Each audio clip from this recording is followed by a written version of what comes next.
Give it to me like.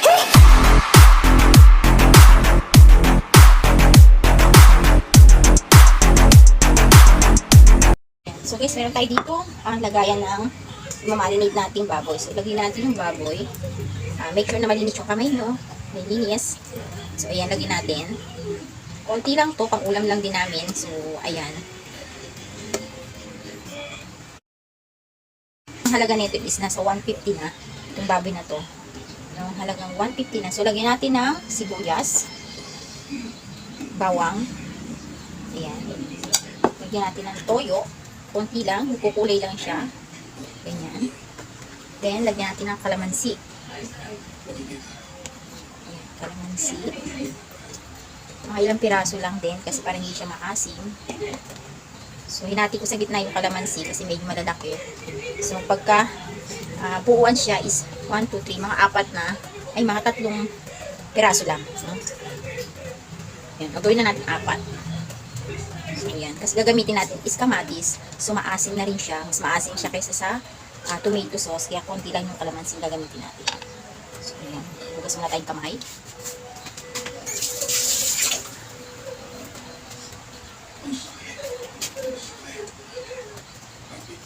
Lagyan natin ng paminta. Yan. Ano? Tulog? Yan. Then, i-haloy natin. Ayan yung marinate ko. So, meron pa pala siya, ulam.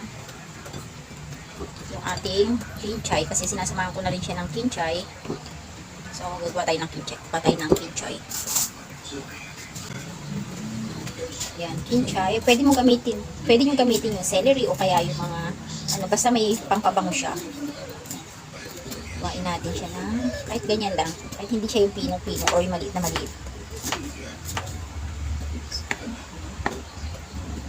Lagyan natin dito. Lagyan natin. Then, haluin ulit natin siya. Then, lagyan natin sa ref habang iniiwan natin yung patatas at yung carrots, no? Yung ilalagay natin. So, ayan guys. Yung aking marinade, no? So, wala siyang kahit na lalagyan natin siya maya ng pampakuloy ng konting aswete pagka nakasalang na. So, yan lang yung aking marinate muna. Ayan. So, keep on watching guys. Balikan ko kayo mamaya. So, ito naman ating atay. Yan. Ang ilalagay lang natin is konting toyo. Yan. Okay na yan. Then, ang kalamansi ulit.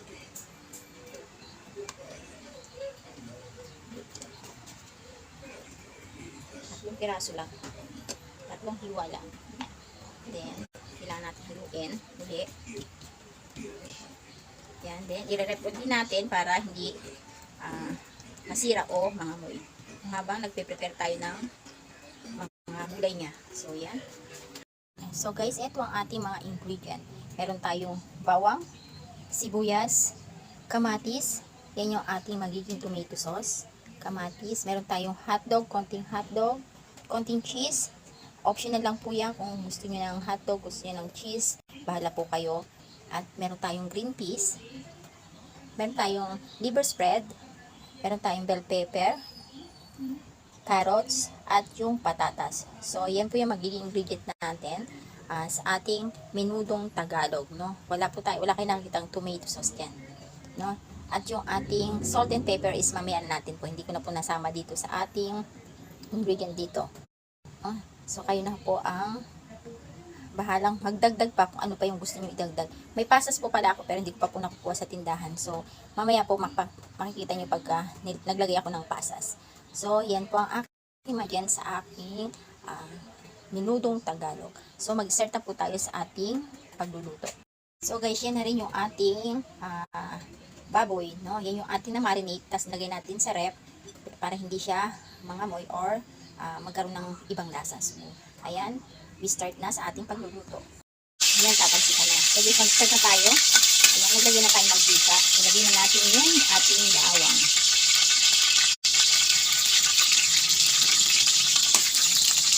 Ayan, sinamay ko na lang, guys.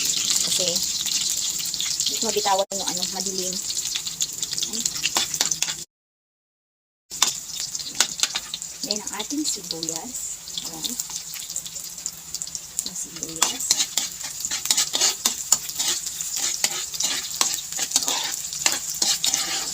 Sensya na kayo sa akin. Sensya na sa aking kawali.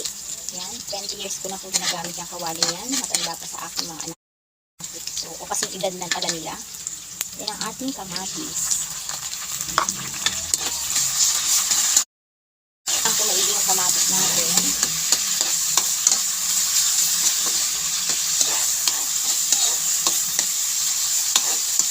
Yan, lagyan na natin ang ating baboy. Ayan.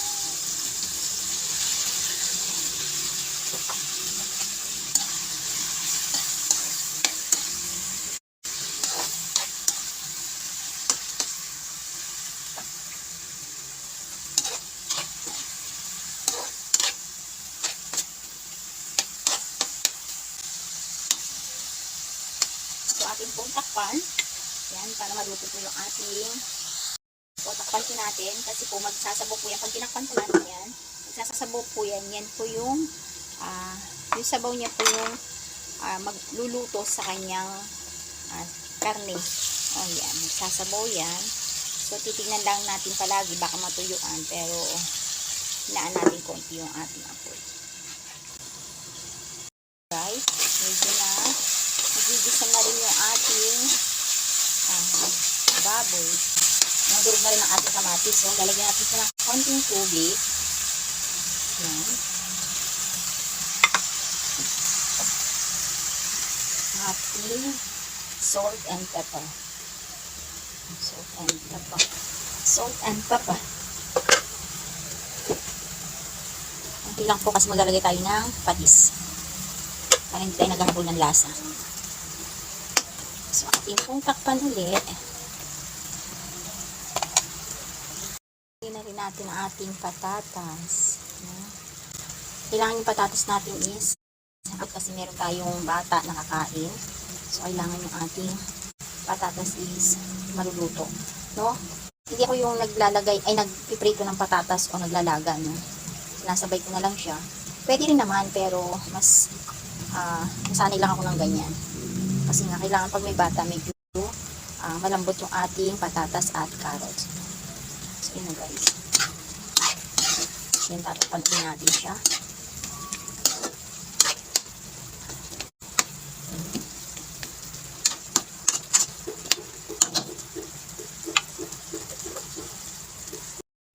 So guys, lagyan natin siya ng asyuete.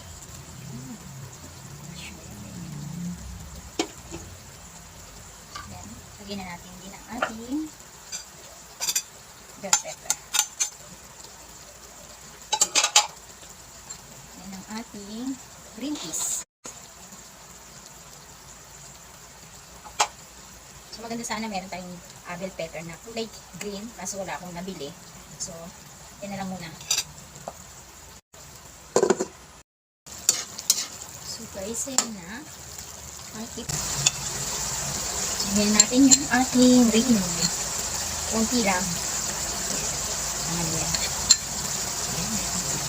Ating rino. Para mag-iit siya yun na magpapalapot sa ating sabaw. Ayan. Lagyan natin yung ating hotdog. Lagyan natin ating cheese. So ayan. Then ang ating pasas.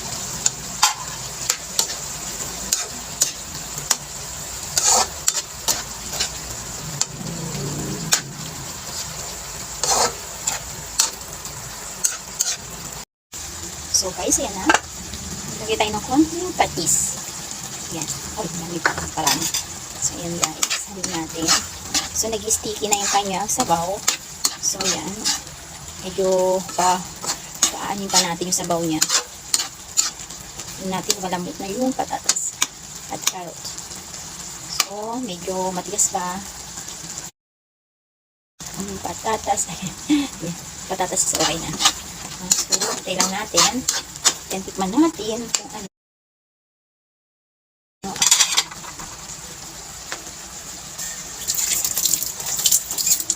So, tikman natin kung ang lasa.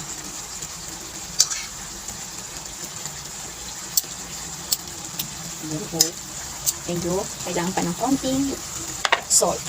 salt, and pepper. Depende sa inyong panlasa yan mga kasari ha. Kung medyo gusto nyo ng salty, yan, dagdagan nyo yung ano, dagdagan nyo ng patis o kaya asin, pero kasi matabang ako magluto, yan, para hindi bol no.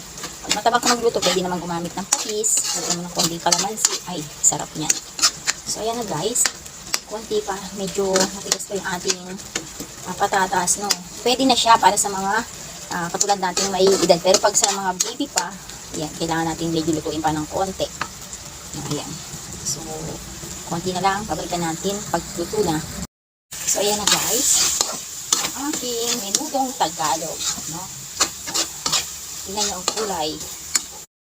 Mas gusto ko yung wala siyang sabaw para yung pinaka-sauce niya is dumidikit sa baboy at sa gulay. So, ayan na.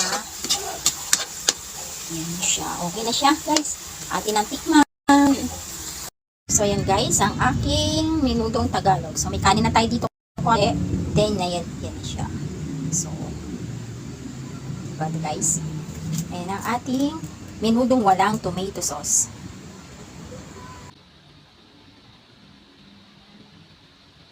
So, guys, ayan. Kain na tayo. Kain tayo. Tikman natin ang ating niluto.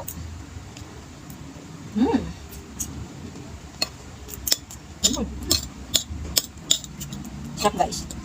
Yan. Try nyo na hindi gumamit ng tomato sauce. Yan. Kamatis lang. Kahit medyo mahal ang kamatis ngayon, mura naman ang patatas, no? Yan. Sa patatas na kayo bumawi. Yan. Masarap yan. Masarap to, guys. Try nyo talaga na walang tomato sauce.